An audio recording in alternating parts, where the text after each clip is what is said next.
السلام علیکم ورحمۃ اللہ وبرکاتہ۔ بسم اللہ والصلاة والسلام علی رسول اللہ نبینا محمد وعلی آلہ واصحابہ ومن والاه واشہد ان لا الہ الا اللہ واشہد ان محمد رسول اللہ، اما بعد۔ اعوذ باللہ من الشیطان الرجیم، بسم اللہ الرحمن الرحیم۔ هل أتى على الإنسان حين من الدهر لم يكن شيئا مذكورا إنا خلقنا الإنسان من نطفة أمشاج نبتليه فجعلناه سميعا بصيرا رب اشرح لي صدري ويسر لي أمري واحلل عقدة من لساني يفقهوا قولي سبحانك لا علم لنا إلا ما علمتنا إنك أنت العليم الحكيم رب زدني علما اللهم صل على محمد وعلى آل محمد كما صليت على إبراهيم وعلى آل إبراهيم إنك حميد مجيد اللهم بارك على محمد وعلى آل محمد كما باركت على إبراهيم وعلى آل إبراهيم إنك حميد مجيد۔ اسلامی بھائیوں اور بہنوں، آج کی ہماری اس پارہ نمبر 29 کی تفسیر اور اس کی باتوں کے حوالے سے آخری کلاس ہے، اور 2 صورتیں آج ہم کو مکمل کرنا ہے۔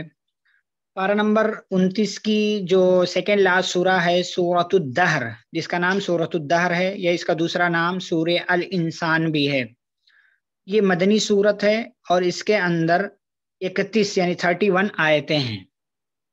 بسم اللہ الرحمن الرحیم۔ هل أتى على الإنسان حين من الدهر لم يكن شيئا مذكورا۔ ترجمہ کیا ہے کہ کیا انسان پر ایک ایسا وقت نہیں گزرا ہے، لم یکن شیئا مذکورا، جب وہ کوئی قابل ذکر چیز نہیں تھا۔ الانسان سے مراد بعض لوگوں نے کہا ہے کہ آدم علیہ الصلوۃ والسلام ہیں جو پہلے انسان تھے، اور ان سے پہلے انسان کا کوئی وجود نہیں تھا۔ اور بعض لوگوں نے کہا ہے کہ ہر انسان، یعنی انسان جو پہلے کچھ نہیں ہوتا ہے، پھر وہ نطفے سے اللہ تعالیٰ جو ہے رحم مادر میں جو ہے وہ روح پھونکتا ہے، بناتا ہے، انسان کو تخلیق کرتا ہے، اور پھر اس کے بعد اس کا وجود دنیا کے اندر آتا ہے۔ اس سے پہلے وہ کچھ نہیں ہوتا ہے۔ تو ہر انسان کے ساتھ ایک ایسا وقت گزر چکا ہے کہ جب وہ کچھ بھی نہیں تھا، کوئی قابل ذکر، کوئی نہیں جانتا تھا اس کو، لیکن پھر اللہ کہتے ہیں اِنَّا خَلَقْنَا الْإِنسَانَ مِن نُطْفَةٍ أَمْشَاجٍ نَبْتَلِيهِ، بے شک ہم نے انسان کو ملے جلے نطفے سے پیدا کیا ہے۔ نطفتن امشاج، امشاج کہتے ہیں ملا جلا، تو نطفتن امشاج ملے جلے نطفے سے ہم نے پیدا کیا ہے۔ کیوں؟ نبتلیہ، ہم اس کو آزمائیں گے، یعنی جیسا کہ جس کو سورۃ الملک کی آیت نمبر 2 میں اللہ نے ذکر کیا تھا، لیبلوکم ایکم احسن عملا، تاکہ وہ تمہیں آزمائے کہ تم میں سب سے بہتر عمل کرنے والا کون ہے۔ تو اللہ کہتے ہیں بے شک ہم نے انسان کو، یعنی ہر انسان کو ملے جلے نطفے سے پیدا کیا ہے آزمانے کے لیے۔ فجعلناہ سمیعا بصیرا، ملے جلے نطفے سے کیا مراد ہے؟ یعنی مرد اور عورت دونوں کے پانی کا ملنا، پھر اس انسان کا اس نطفے کے ذریعے مختلف جو ہے مرحلہ طے کرنا، یعنی پہلے نطفہ، پھر مضغہ، پھر علقہ، اور پھر اس کے بعد روح پھونکا جانا، اور پھر اس کے بعد پوری تخلیق، اور پھر انسان کی پیدائش، اس کا بچپن، اور پورا وجود اس کا۔ تو یہ مطلب ہے، اور پیدا کرنے کا مقصد کیا ہے؟ انسان کی آزمائش ہے۔ پھر اللہ کہتے ہیں جعلناہ سمیعا بصیرا، ہم نے اس کو سنتا اور دیکھتا ہوا بنایا، یعنی ہم نے اس کو سننے والا اور ہم نے اس کو دیکھنے والا بنایا ہے۔ یعنی اللہ نے پیدا کر کے ایسے ہی نہیں چھوڑ دیا، بلکہ دیکھنے، سننے کے لیے اور اسی طریقے سے سمجھنے کے لیے ساری چیزیں اللہ نے مہیا کر دی۔ بلکہ اس سے بھی آگے اللہ تیسری آیت میں کہتے ہیں انا ہدیناہ السبیل اما شاکرا و اما کفورا، ہم نے اسے راستہ بھی دکھا دیا، ہم نے اسے راستے کی رہنمائی بھی کر دی۔ اب ہم نے راستے کی رہنمائی کر دی تو اما شاکرن، یا تو وہ شکر گزار بن جائے، وہ اما کفورا، یا وہ ناشکرا بن جائے۔ یعنی اللہ نے پہلے تو کان دیا، آنکھیں دی، دل دیا، ساری چیزیں دی، اور پھر اس کے بعد انبیاء علیہم الصلاۃ والسلام کو، رسولوں کو اللہ تعالیٰ نے بھیجا، پھر کتابیں نازل کی، اور پھر علماء کے ذریعے جو انبیاء کے وارث ہیں ان کے ذریعے لوگوں کو راہ راست کی جانب ہدایت دینے کی یا راہ راست کی طرف لانے کی اللہ نے جو یہ ذمہ داریاں دوسروں کو دی ہیں۔ تو اب یہ انسان جو یہ ساری باتیں سنتا ہے، یہ انسان کی مرضی ہے، وہ یا تو اللہ کا شکر گزار بندہ بن جائے یا جو ہے وہ کفر اور معصیت کا راستہ اختیار کرنے والا بن جائے۔ لیکن اس کو یاد رکھنا چاہیے کہ اللہ کہتے ہیں آیت نمبر 4 میں انا اعتدنا للکافرین سلاسل واغلالا وسعیرا، بے شک ہم نے تیار کیا ہے کافروں کے لیے کیا؟ سلاسل، زنجیریں، واغلالا، توق جو گلے میں ڈالا جاتا ہے، وسعیرا، اور دہکتی ہوئی آگ۔ یہ ساری چیزیں اللہ نے کافروں کے لیے تیار کی ہیں کہ زنجیروں میں جکڑ کر کے، گلے میں توق پہنا کر کے اسے دہکتی ہوئی آگ کے اندر ڈال دیا جائے گا۔ اور اس سے پہلے بھی بتایا گیا کہ سعیر جو ہے یہ جہنم کا نام ہے، اور اس کا مطلب ہوتا ہے دہکتی ہوئی آگ، بھڑکتی ہوئی آگ، اور چونکہ جہنم کے اندر آگ ہی آگ ہے اس لیے اس کا ایک نام سعیر بھی ہے۔ یہ کیوں؟ کیونکہ اللہ نے جو آزادی دے رکھی ہے دنیا کے اندر، ساری چیزیں دے رکھی ہیں، اس کا غلط استعمال کرنے کا یہ نتیجہ ہے۔ یہ تو کافروں کا انجام ہوا، لیکن جو لوگ اللہ کا شکر گزار بندہ بن کر رہیں گے ان کے ساتھ اللہ تعالیٰ کیا کرے گا؟ اللہ کہتے ہیں آیت نمبر 5 میں ان الابرار یشربون من کأس کان مزاجها کافورا، بے شک نیک لوگ وہ جام پیئیں گے، وہ جام پیئیں گے، کان مزاجها کافورا، جس جام کے اندر ملاوٹ ہوگی کس کی؟ کافور کی، کافور کی۔ کاس کا جو لفظ ہے یہ ایسے جام کو کہتے ہیں جو بھرا ہوا ہو، جو بھرا ہوا ہو اور چھلک رہا ہو، پیمانہ چھلک رہا ہو، اور اس جام کے اندر یعنی جو شراب ہوگی اس کے اندر ایسی کافور کس کو کہتے ہیں؟ ٹھنڈی اور ایک خاص قسم کی خوشبو کو کہتے ہیں۔ تو یہ کافور جو ہے وہ اس شراب کے اندر ملایا ہوا ہوگا۔ اس سے کیا فائدہ ہوگا کہ کافور جب شراب کے اندر مل جائے گی تو شراب کا ذائقہ جو ہے مزید بڑھ جائے گا، اور اس کی خوشبو جو ہے وہ انسان کو اور زیادہ جو ہے وہ خوشی دے گی، اور اس کی خوشبو سے انسان جو ہے متاثر ہوگا۔ پھر اللہ کہتے ہیں عینا یشرب بہا عباد اللہ۔ اب یہ جو شراب ہے اس کا ایک چشمہ بھی ہے، یعنی اس قسم کی شراب، اس ٹائپ کی، اور شراب جو ہے وہ ایسی شراب ہوگی جو دنیا کی جیسی نہیں ہوگی، بلکہ وہ شراب جو ہے پینے والے کے لیے اس میں مزہ ہوگا۔ تو عینا یشرب بہا عباد اللہ یفجرونہا تفجیرا، یہ ایک چشمہ ہے۔ یہ ایک چشمہ کس کو کہتے ہیں؟ یعنی آپ حوض کہہ لیں تو یہ ایک چشمہ ہے جس سے اللہ کے بندے پیئیں گے، یفجرونہا تفجیرا، اور اس کو جو ہے اس کی نہریں، اس کے جو ہے مطلب اپنی طرف اس کو جتنا چاہیں گے، اس کو جدھر لے کر جانا چاہیں گے اس کو لے کر کے چلے جائیں گے۔ یعنی یہ چشمہ جو ہے یہ کوئی ایک آدھ پیالہ، یعنی یہ جو شراب ہوگی کافور سے ملی ہوئی، یہ کوئی ایک آدھ پیالہ یا ایک آدھ جگ وغیرہ نہیں دیا جائے گا مطلب جنتیوں کو پینے کے لیے، نیک لوگوں کو پینے کے لیے، بلکہ مکمل چشمہ ہوگا، اور ایسا ہوگا کہ جو کوئی بھی لے کر جانا چاہے، کوئی اپنی طرف موڑنا چاہے، کوئی اپنے گھر میں لے کر جانا چاہے، کوئی مجلس میں لے کر جانا چاہے، اور کوئی کہیں بیٹھ رہا ہے، کھیل رہا ہے، کود رہا ہے، موج مستیاں ہو رہی ہیں، تو وہاں پر بھی اگر وہ اس شراب کو پہنچانا چاہے گا تو وہ اسی چشمے سے وہ راستہ بنا سکتا ہے، وہاں پر یہ پہنچ جائے گا۔ کیوں اللہ نے ایسا کیا ان نیک لوگوں کے ساتھ؟ اللہ کہتے یوفون بالنذر، کیونکہ یہ دنیا کے اندر اپنی نظر کو پوری کرتے ہیں۔ نظر کیا ہے؟ نظر ماننا، منت ماننا ایک عبادت ہے، اور عبادت یہ نظر و نیاز صرف اللہ کے نام کی ہوگی۔ بہت سارے لوگ غیر اللہ کے نام کی نظر مانتے ہیں، جانور ذبح کرتے ہیں، ایسا ہو گیا تو ویسا ہو گیا، لیکن نظر ماننا یہ ٹھیک ہے، عبادت ہے، لیکن اچھی چیز کی نظر مانی جائے گی، کوئی غلط چیز کی نظر نہیں مانتا۔ اگر کوئی اچھی چیز کی نظر مانتا ہے تو اس کو پورا کرنا واجب ہے، اگر پورا نہیں کرتا ہے تو کفارہ دے گا۔ اور بری چیز کی نظر ماننا جو ہے یہ غلط ہے، اور اگر کوئی نظر مان لیتا ہے تو اس کو پوری نہیں کرے گا بلکہ اس کا کفارہ ادا کرے گا۔ من نذر ان یطیع اللہ فلیطعہ، اما عائشہ رضی اللہ تعالیٰ عنہ کی حدیث ہے، نبی صلی اللہ علیہ وسلم نے فرمایا جو اللہ کی اطاعت کی نظر مانے تو اسے اس کو پورا کرنا چاہیے، اور جو اللہ کی نافرمانی کی نظر مانتا ہے تو اس کو اسے پورا نہیں کرنا چاہیے بلکہ اس کا کفارہ ادا کرنا چاہیے۔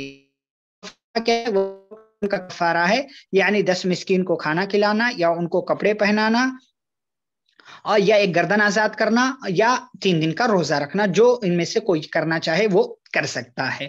تو یہ ان کی خوبی تھی، یعنی ان نیک لوگوں کی. یوفون بالنذر، وہ نظر پوری کرتے ہیں. ویخافون یوما، اور اس دن سے ڈرتے ہیں. کان شرہ مستطیرا، جس کی برائی پھیل جانے والی ہے، یعنی جس دن شر پھیل جانے والا ہے. کیوں؟ اس لیے کہ جس نے اللہ کی عبادت کی ہوگی اور جس نے اللہ کے مرضی کے مطابق زندگی گزاری ہوگی، تو ایسے لوگ تو اللہ کی پکڑ سے بچ جائیں گے. لیکن جو لوگ جن لوگوں نے عبادت نہیں کی ہوگی، اللہ کی مرضی کے مطابق زندگی نہیں گزارا ہوگا، تو ان کے لیے وہاں ہر طرف شر ہی شر ہوگا. وہ شر والا دن ہوگا، یعنی مجرم وہاں پکڑے جائیں گے اور ان کی تمام تر برائیاں جو ہیں ظاہر ہو جائیں گی. تو وہ ایسا دن ہوگا. آیت نمبر 8، وَيُطْعِمُونَ الطَّعَامَ عَلَى حُبِّهِ مِسْكِينًا وَيَتِيمًا وَأَسِيرًا، اور وہ کھانا کھلاتے ہیں علی حبہ، اللہ کی محبت پر کہہ لیں یا کھانے کی مال کی محبت کے باوجود وہ کھانا کھلاتے ہیں. کس کو؟ مسکینن، مسکین کو، غریب کو، ویتیمن، یتیم کو، واسیرن، اور قیدیوں کو. تو کھانا کھلانا شریعت کی نظر میں بہت بڑی نیکی ہے. اس لیے آپ دیکھیں کفارے وغیرہ کے جتنے بھی مسائل ہیں وہاں پر کھانے کا تذکرہ ہے. جیسے مسکین کا، یتیم کا، اس سے پہلے بھی بات آ چکی ہے پارہ نمبر سورۃ القلم کے حوالے سے، جہاں پر جہنمیوں کے جہنم میں جانے کے اسباب اللہ بتائے ہیں. وہاں کہتے ہیں ولا یحض علی طعام المسکین، اس لیے کہ یہ یتیموں کو اور مسکینوں کو کھانا نہیں کھلاتا تھا. تو نیک لوگوں کی صفت یہ ہے کہ اللہ کی محبت کی خاطر اور مال کی محبت کے باوجود وہ اپنا مال اللہ کے راستے میں خرچ کرتے ہیں، مسکینوں کو، یتیموں کو اور قیدیوں کو کھلاتے ہیں. انما نطعمکم لوجہ اللہ لا نرید منکم جزاء ولا شکورا، اور اس کے ساتھ ساتھ یہ کہتے ہیں کہ ہم تمہیں کھانا کھلاتے ہیں اللہ کو خوش کرنے کے لیے، ہم تم سے کوئی بدلہ اور کوئی شکریہ، کوئی تھینکس نہیں چاہتے ہیں. اسی پر ایک مسئلہ میں بیان کروں. بہت سارے لوگ ہمارے یہاں دیکھیں کسی کی مدد کرتے تو کہتے ہیں، وہ سامنے والا کچھ بولنے لگے تو کہتے ہیں کہ نہیں نہیں کچھ مت بولو، بس میرے لیے دعا کرنا، میرے لیے دعا کرنا، یعنی بدلہ چاہتے ہیں. اس کے بدلے میں وہ دعا کروا رہے ہیں کہ بھائی ہم مدد کر رہے ہیں تو ہمارے لیے کچھ مت کرو، ہم تم سے کوئی بدلہ نہیں چاہتے، ہاں دعا کرنا. تو بھائی آپ نے اگر دعا کے لیے کہہ دیا تو آپ کا صدقہ ختم ہوگا، آپ کو صدقے کا ثواب نہیں ملے گا، کیونکہ آپ نے بدلہ مانگ لیا ہے. آپ اس سے کچھ نہ کہیں، بدلے میں وہ دعا دے دے یا اپنی طرف سے دعا دے دے تو کوئی مسئلہ نہیں. لیکن اگر آپ اس سے یہ کہہ دیتے ہیں کہ کچھ مت کہو، میرے لیے دعا کرنا یا میرا فلاں کام کر دینا یا ایسا اور ویسا جو کچھ بھی، تو صدقے کا ثواب آپ کو نہیں ملے گا، کیونکہ اس کا بدلہ آپ نے دوسرے طریقے سے اسے مانگ لیا ہے. تو اس کا خیال رکھنا چاہیے. انا نخاف من ربنا یوما عبوسا قمطریرا، اور وہ کہتے ہیں کہ بے شک ہم اپنے رب سے ڈرتے ہیں، یومن، اس دن سے، اس دن کا خوف ہم اپنے رب کے تعلق سے رکھتے ہیں. عبوسا قمطریرا، جو اداسی والا اور سختی والا دن ہے. جو اداسی والا اور سختی، یعنی وہ دن نہایت ہی سخت ہوگا اور جو ہے تمام لوگ پریشان ہوں گے، اور کافروں کے لیے نہایت ہی جو ہے اداسی اور سختی والا ہوگا. تو اب پھر اللہ کہتے ہیں فوقاہم اللہ شر ذلک اليوم ولقاہم نضرۃ وسرورا، تو اللہ تعالی نے ان کو بچا لیا. کس سے؟ اس دن کے شر سے، یعنی جیسی ان کی نیت تھی اور عمل تھا ویسا ہی اللہ نے ان کے ساتھ کیا کہ اس دن کے شر سے اللہ نے ان کو بچا لیا. وَلَقَّاهُمْ نَضْرَةً وَسُرُورًا، اور اللہ رب العالمین نے انہیں تازگی اور خوشی پہنچائی. تازگی اور خوشی پہنچائی. تازگی کیسے ہوگی؟ یعنی انسان کے چہرے سے تازگی، فریشنس جو ہے وہ جھلک رہی ہوگی، اور خوشی جو ہے ان کے دلوں میں ہوگی. اور ویسے بھی انسان جب خوش ہوتا ہے تو اس کے چہرے پر خود بخود تازگی اور فریشنس آ جایا کرتی ہے. پھر اللہ کہتے وَجَزَاهُمْ بِمَا صَبَرُوا جَنَّةً وَحَرِيرًا، اور اللہ نے ان کو ان کے صبر کا بدلہ دیا. کیا دیا؟ جنتن، جنت دیا، وحریرا، اور ریشمی لباس دیا. صبر کا بدلہ یعنی دین کے راستے میں، دین پر چلتے ہوئے جو بھی مشکلات جس بھی طرح کی ان کی زندگی میں آئے، ان تمام پر صبر کیا ان لوگوں نے، تو اس کا بدلہ اللہ نے ان کو جنت کی صورت میں دیا. اور کیا دیا؟ وحریرن، ریشمی لباس دیا. ریشم کا لباس مردوں کے لیے دنیا میں حرام ہے اور خواتین اس کا استعمال کر سکتی ہیں، لیکن آخرت میں یہ تمام لوگوں کے لیے جائز ہوگا اور اللہ کی طرف سے ریشمی لباس ملے گا. متکئین فیہا علی الارائک، اس میں وہ لوگ کس پر؟ تختوں پر ٹیک لگائے ہوئے ہوں گے، یعنی بستر لگا ہوا ہوگا، ٹیک لگا کر تکیہ لگائے ہوئے وہ تختوں پر ہوں گے، بیٹھے ہوں گے. لا یرون فیہا شمسا، نہ ہی وہ اس میں سورج کی گرمی دیکھیں گے، ولا زمہریرا، اور نہ ہی ٹھنڈی کی، سردی کی سختی دیکھیں گے. یعنی وہاں پر ہمیشہ ایک ہی موسم رہے گا، جس کو ہم یہاں پر موسم بہار بولتے ہیں، کہ جس میں نہ گرمی ہوتی ہے اور نہ ہی سخت سردی ہوتی ہے، بلکہ معتدل موسم ہوتا ہے، بہترین موسم ہوا کرتا ہے، وہی موسم وہاں پر ہوگا۔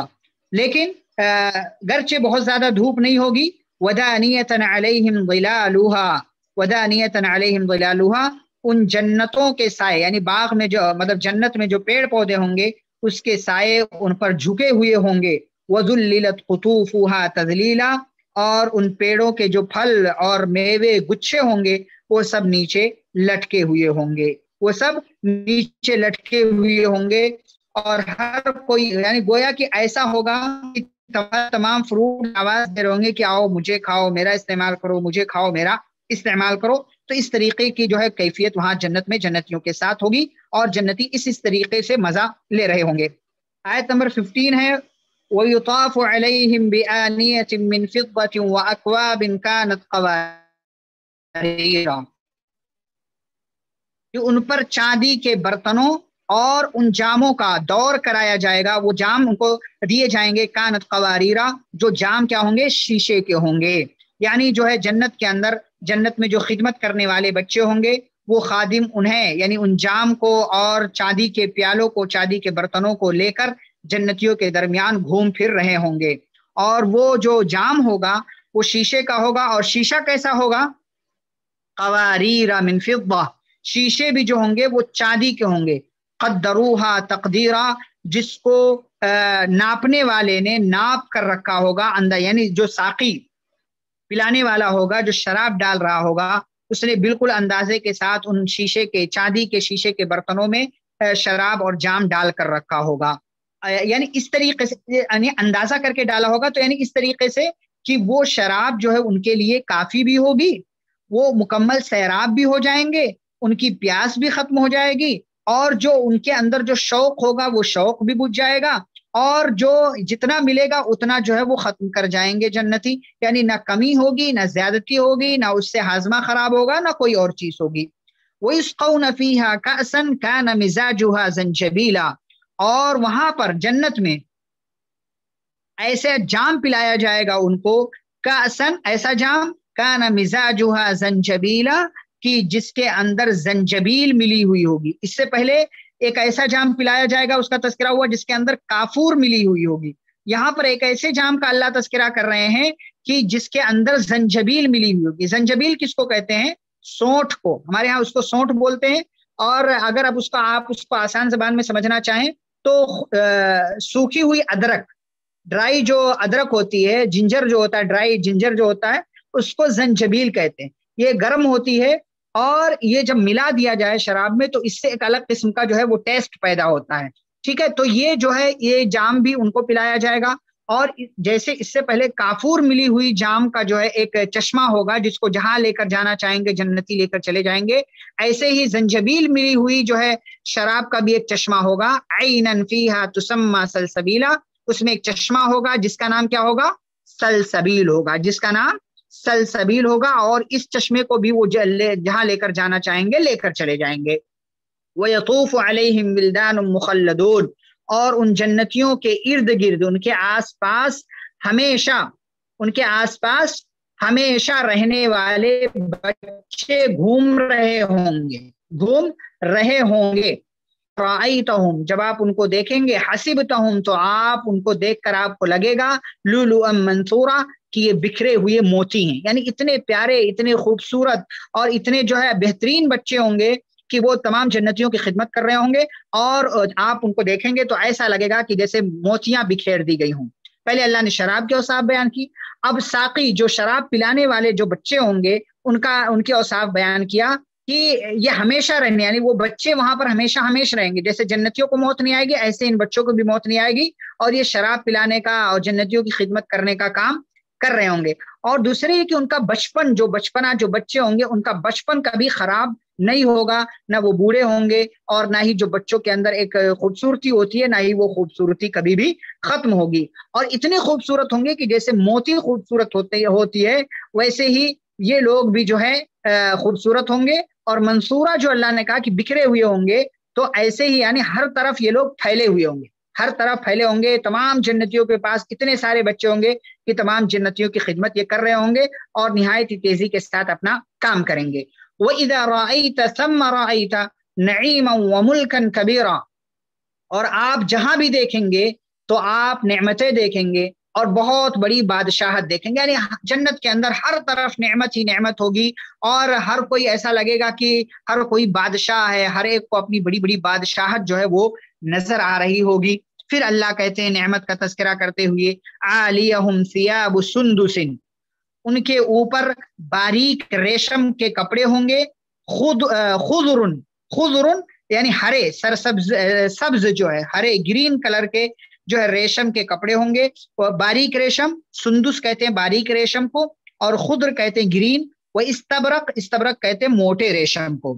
تو باریک اور ہرے باریک اور موٹے ریشم کے کپڑے ان کے اوپر ہوں گے، وحلوا اساور من فضہ، اور انہیں چاندی کے کنگن پہنائے جائیں گے، وسقاہم ربہم شرابا طہورا، اور انہیں ان کا رب پاکیزہ اور بہترین شراب پلائے گا۔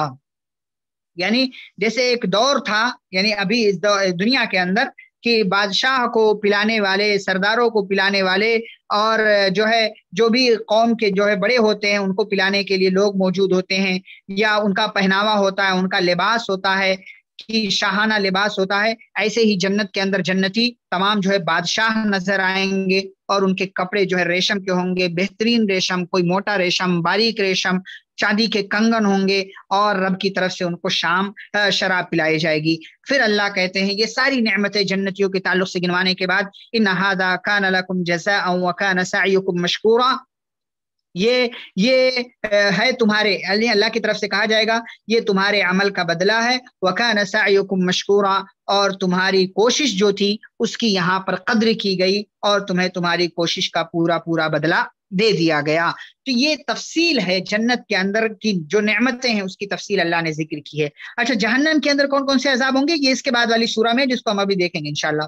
پھر آگے بڑھتے ہیں، انا نحن نزلنا علیک القرآن تنزیلا، اللہ کہتے ہیں بے شک ہم نے آپ پر قرآن کو دھیرے دھیرے نازل کیا ہے، یعنی ایک ہی مرتبہ اللہ نے لوح محفوظ سے آسمان دنیا پر قرآن کو نازل کیا رمضان کے اندر شب قدر میں، اور آسمان دنیا سے نبی صلی اللہ علیہ وسلم پر ضرورت کے مطابق 22-23 سال کی مدت میں اللہ نے قرآن کو دھیرے دھیرے جیسی ضرورت پڑی ویسے نازل کیا۔ اسی کا تذکرہ اللہ رب العالمین نے یہاں کیا ہے، یعنی نبی صلی اللہ علیہ وسلم نے نہیں گڑھا ہے، نہ کسی اور نے جو ہے گڑھا ہے، بلکہ خود جو ہے اللہ رب العالمین نے اس قرآن کو نبی صلی اللہ علیہ وسلم پر نازل کیا ہے۔ تو اللہ کہتے ہیں کہ اگر کوئی آپ کو کہے کہ آپ نے گڑھ لیا ہے یا کسی سے لکھوا لیا ہے تو آپ کیا کریں، فاصبر لحکم ربک، آپ اپنے رب کے حکم پر صبر کیجئے، ولا تطع منهم آثما او کفورا، اور ان میں سے کسی گنہگار یا کسی ناشکرے کی آپ بات مت مانیے، یعنی آپ کو جو مشن ملا ہے آپ اس کے ساتھ لگے رہیے، فیصلے کا انتظار کیجئے، اللہ رب العالمین آپ کی مدد کرے گا، جس کے لیے صبر اور حوصلے کی ضرورت ہے۔ اور اگر یہ لوگ آپ کو آپ کے مشن سے روکیں تو آپ کو ان کی بات ماننے کی ضرورت نہیں ہے۔ آیت نمبر 25، وَاذْكُرِ اسْمَ رَبِّكَ بُكْرَةً وَأَصِيلًا،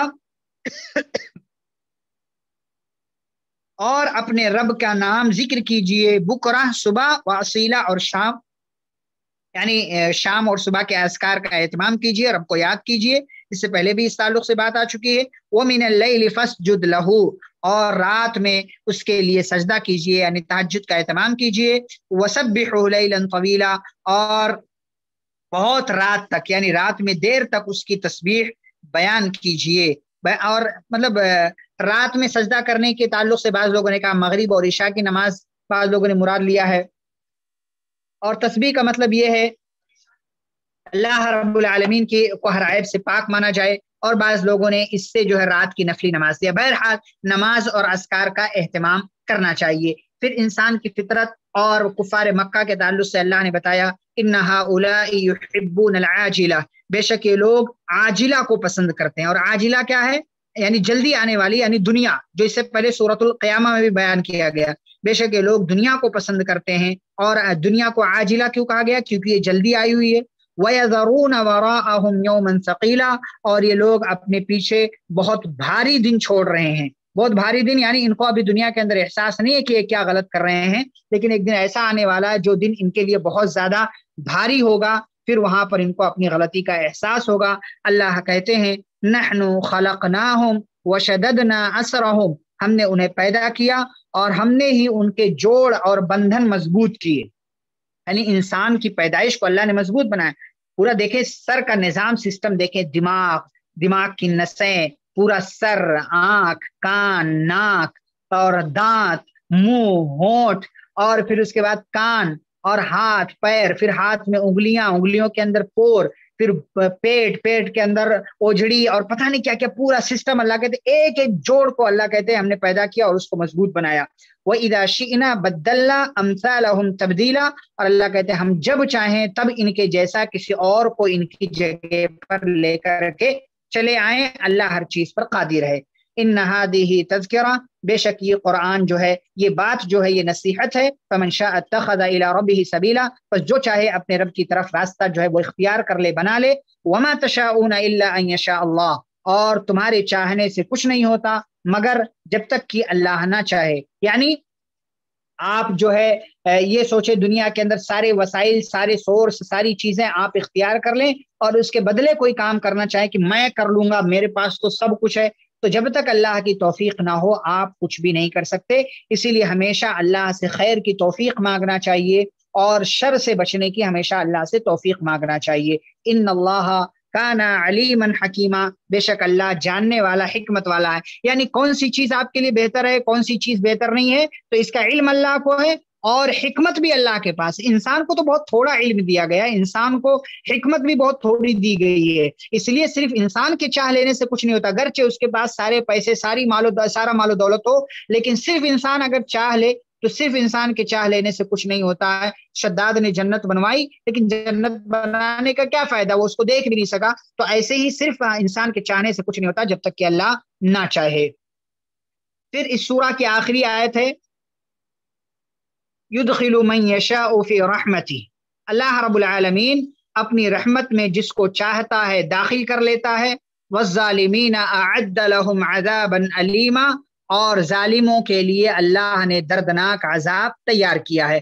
یدخل من یشاء فی رحمتہ، اپنی رحمت میں اللہ جس کو چاہتا ہے داخل کر لیتا ہے۔ یہاں رحمت کا تذکرہ کیوں کیا اللہ نے؟ اس لیے کہ رحمت ایک ایسی چیز ہے جس کی ضرورت ہر انسان کو، اور شاید اس سے پہلے بھی میں نے کہا کہ نبی صلی اللہ علیہ وسلم نے صحابہ کو کہا تھا کہ جب بھی اللہ سے کچھ مانگو تو اللہ سے اس کی رحمت کا سوال کیا کرو، کیونکہ کوئی بھی بندہ صرف اپنے عمل کی بنیاد پر جنت میں داخل نہیں ہو سکتا۔ صحابہ نے پوچھا اللہ کے نبی صلی اللہ علیہ وسلم کیا آپ بھی؟ تو کہا ہاں میں بھی، اگر مجھے بھی اللہ کی رحمت نہ ملے تو صرف اپنے عمل کے بیس پر میں جنت میں داخل نہیں ہو سکوں گا۔ تو اللہ کی رحمت بہت بڑی چیز ہے۔ جب نبی صلی اللہ علیہ وسلم کا یہ معاملہ ہے تو ہماری اور آپ کی کیا حیثیت ہے؟ اسی لیے ہمیشہ اللہ سے رحمت مانگنا چاہیے۔ تو وہی اللہ نے کہا کہ جس کو چاہتا ہے اللہ اپنی رحمت میں داخل کر لیتا ہے، یعنی اللہ رب العالمین جس کو اپنی رحمت سے نواز دے تو یہ بہت بڑی چیز ہو گئی۔ والظالمین اعد لهم عذابا علیما، اور ظالموں کے لیے اللہ رب العالمین نے دردناک عذاب تیار کر رکھا ہے۔ اور دردناک عذاب کیا ہے؟ دردناک عذاب کیا ہے؟ وہی جہنم ہے، وہی جہنم ہے۔ جی تو اس طریقے سے یہ سیکنڈ لاسٹ سورہ جو ہے وہ مکمل ہوتی ہے۔ جی چلیں آگے بڑھتے ہیں۔ سورۃ المرسلات، اس پارے کی آخری سورہ مرسلات، یہ مکی سورہ ہے، اس کے اندر 50 آیتیں، اور یہ وہ سورہ ہے جس کے اندر اللہ نے قسم کھا کر کے پہلے قیامت کا تذکرہ کیا اور پھر قیامت کو جھٹلانے والوں کا انجام اللہ نے کئی ایک مرتبہ دہرایا۔ وَيْلٌ يَوْمَئِذٍ لِّلْمُكَذِّبِينَ، یہ اس سورہ کی بنیادی آیتیں ہیں، اور تقریباً 12-13 جگہوں پر اللہ رب العالمین نے، یعنی 50 آیتوں میں، مطلب آپ اگر ابھی گنے تو کم از کم 15 جگہوں پر اللہ نے یہ کہا وَيْلٌ يَوْمَئِذٍ لِّلْمُكَذِّبِينَ۔ چلے سورہ دیکھتے ہیں پھر اس کے بعد بات ہوگی انشاءاللہ۔ والمرسلات عرفا، والمرسلات ہواؤں کی قسم، عرفا کیسی ہوائیں؟ جو دل کو خوش کرنے والی ہیں، جو دل کو خوش کرنے والی ہیں، ان ہواؤں کی قسم۔ یا بعض لوگوں نے مرسلات سے مراد فرشتے لیے ہیں، یعنی جو اللہ تبارک و تعالیٰ کی طرف سے وحی لے کر کے آتے ہیں، تو بہرحال ہواؤں کا ترجمہ زیادہ بہتر ہے۔ دل خوش کر دینے والی ہواؤں کی قسم۔ فالعاصفات عصفا، اور اس کے بعد کہتے ہیں یہ تو دل خوش کر دینے والی ہواؤں کی قسم اللہ نے کھایا، پھر اس کے بعد فالعاصفات عصفا، پھر تیز چلنے والی ہواؤں، شدت کے ساتھ تیز چلنے والی ہواؤں کی قسم، جو جھونکا دے کر کے یا اسی طریقے سے درختوں کو اکھاڑ کر کے جو ہوائیں چلتی ہیں، ان ہواؤں کی قسم اللہ نے کہا۔ یا بعض لوگوں نے کہا اس سے مراد فرشتے ہیں جو بعض دفعہ ہواؤں کے عذاب کے ساتھ بھیجے جاتے ہیں۔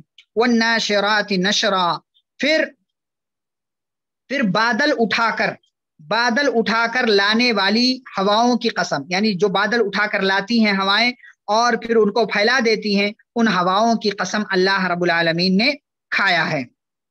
اور ابن کثیر رحمہ اللہ اور تبری وغیرہ کے اندر اور کئی ایک تفسیر کے اندر جو ہے ان تینوں قسموں سے مراد ان تینوں جگہوں پر جو ہے وہ کون سی چیز ہے؟ ہوا ہی ہے۔ یعنی پہلے دل خوش کر دینے والی ہوا کی اللہ نے قسم کھایا، پھر تیز چلنے والی ہوا کی اللہ نے قسم کھایا، اور پھر اس کے بعد بادل اٹھا کر اور اس کو بادل اٹھا کر لانے والی ہواؤں کی اللہ نے قسم کھایا ہے۔ فالفارقات فرقا، پھر حق اور باطل کو جدا جدا کر دینے والی، پھر یا اسی طریقے سے اگر ہوا کا ترجمہ کریں تو پھر پھاڑنے والی ہواؤں کی قسم، یعنی جو ٹکڑے ٹکڑے کر دیتی ہیں ان ہواؤں کی قسم اللہ رب العالمین نے کھایا۔ فالملقیات ذکرا، پھر الٹا کرنے والے فالملقیات الٹا کرنے والے یعنی وحی لانے والے فرشتوں کی قسم، یعنی جبریل علیہ الصلوۃ والسلام کو اللہ جو ہے اپنی بات بتاتے تھے اور پھر اس کے بعد وہ دیگر فرشتوں کو بتاتے تھے، تو وحی لانے والے فرشتوں کی قسم اللہ رب العالمین نے کھایا۔ پھر اس کے بعد اللہ کہتے ہیں عذرن او نذرا، کہ کون سی وحی؟ جو وحی یا تو حجت پوری کرنے والی ہے یا ڈرانے والی ہے، یعنی جو فرشتے وحی لے کر کے آتے ہیں ان کی قسم اللہ نے کھایا، اور پھر وحی بھی کیسی؟ جو وحی اور اس کی باتیں حجت پوری کرنے والی ہیں یا لوگوں کو ڈرانے والی ہیں کہ کوئی عذر لوگوں کے پاس، کوئی بہانہ باقی نہیں رہے گا۔ انما توعدون لواقع، اب اتنی ساری قسم پانچ چھ آیتوں میں اللہ نے 5 مرتبہ قسم کھا کر کے الگ الگ چیزوں کی اللہ نے اب قسم کا جواب ذکر کیا جس کے لیے اللہ قسم کھا رہے تھے۔ کیا؟ انما توعدون لواقع، بے شک جس چیز کا تم سے وعدہ کیا جاتا ہے یقیناً وہ واقع ہونے والی ہے، یعنی قیامت اگر اس کے بارے میں کسی کو شک ہے تو یاد رکھو یقینی طور سے قیامت آنے والی ہے۔ اور جب قیامت آئے گی تو کیا ہوگا؟ اللہ رب العالمین نے ذکر کیا فَإِذَا النُّجُومُ طُمِسَتْ، ستارے، کافور کا کیا مطلب ہے بتایا گیا اس سے پہلے۔ ایک خوشبو ہوتی ہے، ایک جو ہے خوشبو، خاص قسم کی خوشبو ہوتی ہے، اسی کو کافور کہتے ہیں۔ فَإِذَا النُّجُومُ طُمِسَتْ، جب ستارے بے نور کر دیے جائیں گے۔ طمسا یا طمسو کا مطلب ہوتا ہے مٹ جانا، بے نشان ہو جانا، بے نشان ہو۔ تو ایسے ہی جیسے ستارے بھی روشنی دیتے ہیں تو قیامت آئے گی تو ستاروں کا نام و نشان ختم ہو جائے گا، ستاروں کی روشنی جو ہے ختم ہو جائے گی۔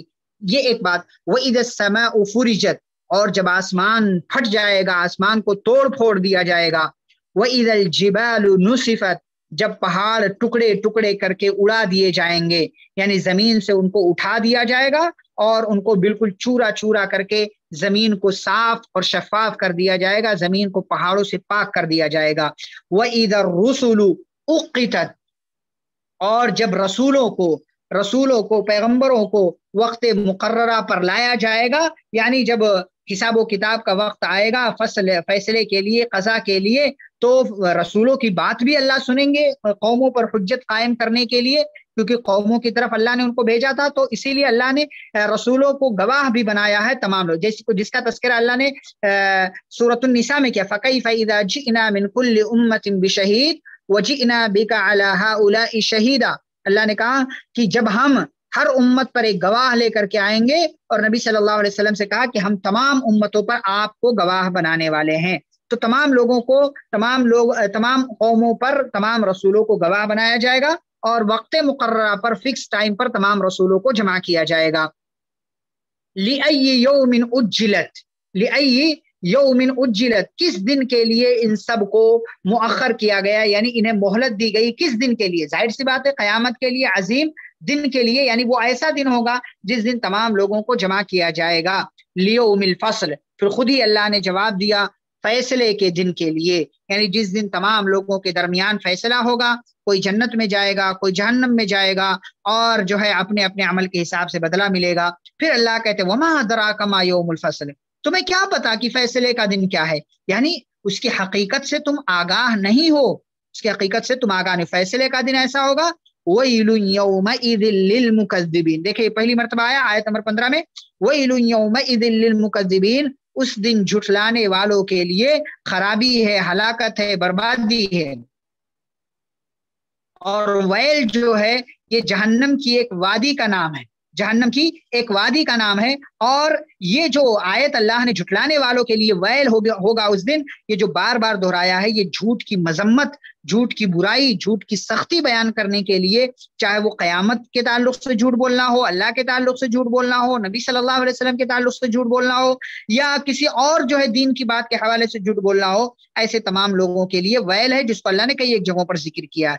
پھر اس کے بعد اللہ آپ کئی ایک سوالات کرتے ہیں، الم نہلک الاولین، کیا جھوٹ بولنے کی وجہ سے ہم نے پہلے کے لوگوں کو ہلاک نہیں کیا؟ ترجمہ تو یہ ہے کہ کیا ہم نے پہلے لوگوں کو ہلاک نہیں کیا، یعنی انہوں نے انکار کیا، جھٹلایا، کفر کیا، شرک کیا، تو کیا ہم نے ان کو ہلاک نہیں کیا؟ ثم نتبعهم الاخرین، پھر ہم ان کے پیچھے دوسروں کو بھی لے کر کے آئے، یعنی نبی صلی اللہ علیہ وسلم کے زمانے میں مکہ کے کافر آئے، اور ان کے ساتھ اٹھنے بیٹھنے والے لوگ آئے جنہوں نے نبی صلی اللہ علیہ وسلم کو جھٹلایا، ان کا انکار کیا، تو پہلے کے لوگوں کا جو انجام ہوا وہی انجام ان کا بھی ہونے والا ہے۔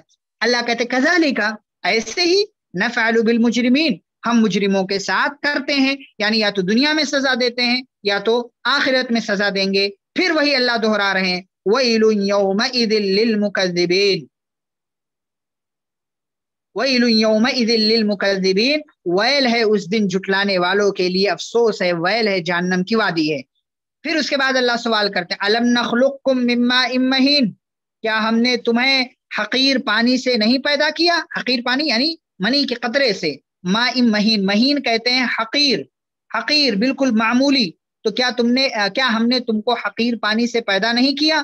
فجعلناہ فی قرار مکین، پھر ہم نے اسے ایک محفوظ جگہ میں رکھا، محفوظ جگہ یعنی ماں کے پیٹ میں، رحم مادر میں، الی قدر معلوم، ایک مقررہ وقت تک کے لیے، یعنی جو حمل کی، پریگننسی کی جو مدت ہوتی ہے 6 مہینے سے لے کر کے 9 مہینے کے درمیان میں، یہ مقررہ وقت ہے۔ اللہ کہتے ہیں کہ ہم نے اس کو ایک محفوظ جگہ میں رکھا، فقدرنا، پھر ہم نے اندازہ کیا، فنعم القادرون، اور ہم کیا ہی خوب اندازہ کرنے والے ہیں، یعنی اس دوران جو کچھ بھی ہوا وہ سارے معاملات ہم نے انجام دیے۔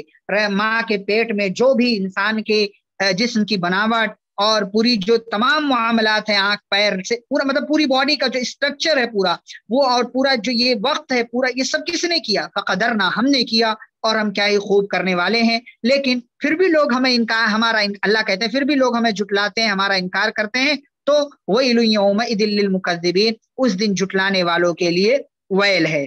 2 سوالات ہو گئے۔ پہلا سوال اللہ نے کیا ہم نے پہلے کے لوگوں کو ہلاک نہیں کیا؟ تو جیسے پہلے کے لوگوں کو جھٹلانے کی وجہ سے ہلاک کیا، اب بھی کر سکتے ہیں۔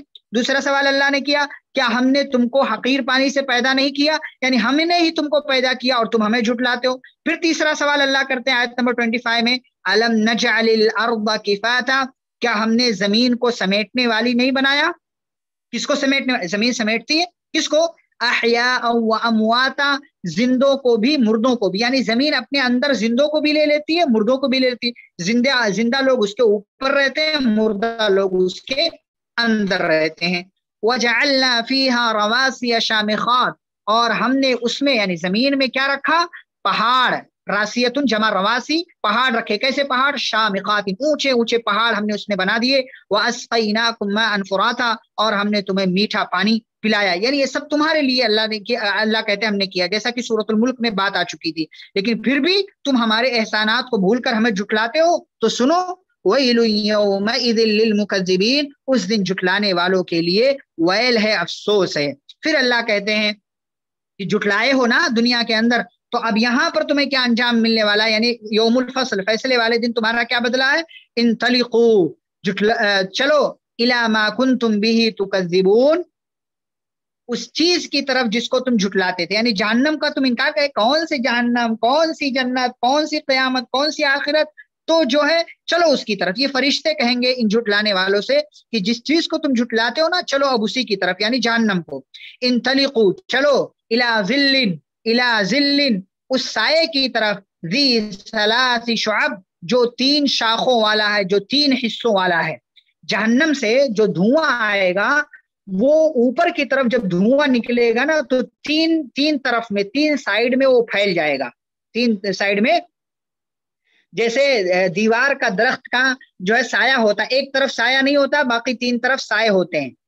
تو ایسے ہی جہنمی جو ہے جہنم سے جو دھواں نکلے گا تو جہنم سے جو دھواں نکلے گا وہ اوپر جا کر کے 3 طرف پھیل جائے گا. اسی کی طرف اشارہ ہے. فرشتے کہیں گے کہ چلو اس سائے کی طرف جو 3 طرف پھیلا ہوا ہے.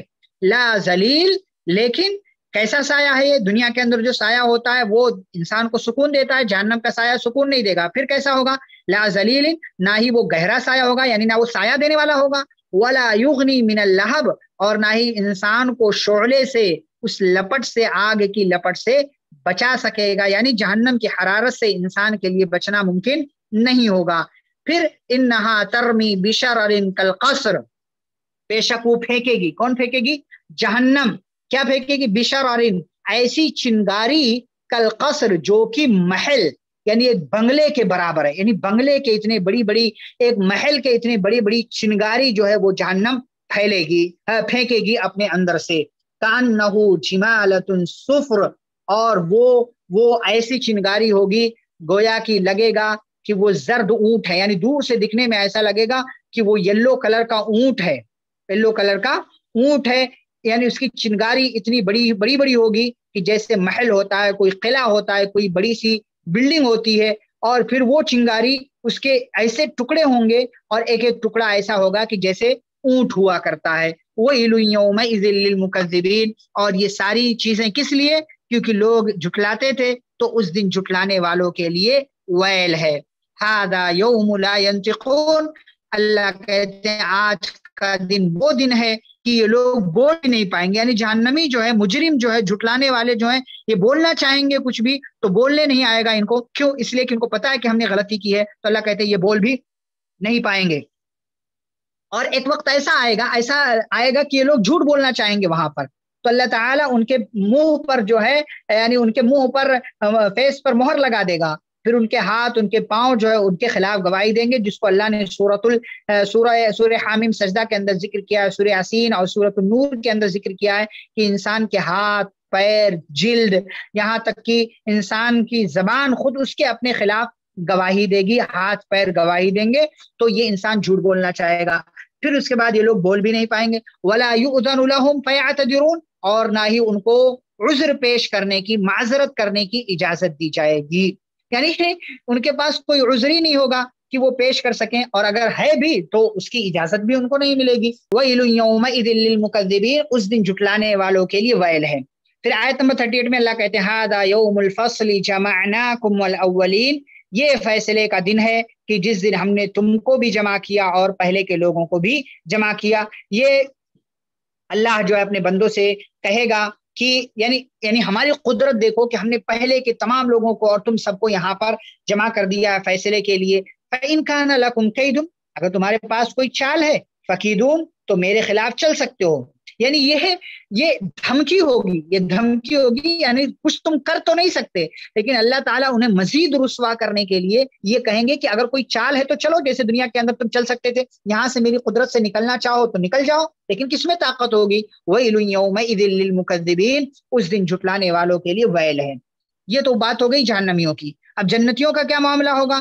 ان المتقین فی ظلال وعیون بے شک متقی لوگ کیا ہوں گے؟ سایوں میں ہوں گے, یعنی ان کا سایہ جو ہوگا جنت کے اندر جو سایہ ملے گا ان کو وہ گہرا سایہ ہوگا. وعیون اور بہتے ہوئے چشموں میں ہوں گے, یعنی درختوں کے درمیان, اپنے گھر کے درمیان, گھروں کے سائے میں, درختوں کے سائے میں, اور جو ہے چشموں میں ہوں گے. اور جہنم کی طرح جو ہے دھوئیں کا سایہ نہیں ہوگا جو صرف اور صرف مشرکین کے لیے ہوگا. وَفَوَاكِهَ مِمَّا يَشْتَهُونَ اور ان کے لیے ایسے فروٹس, ایسے میوے ہوں گے کہ جس میں جو وہ لوگ چاہیں گے, یعنی ان کی خواہش کے مطابق ان کو فروٹس ملیں گے, ہر قسم کے جو ہے میوے ان کے پاس موجود ہوں گے.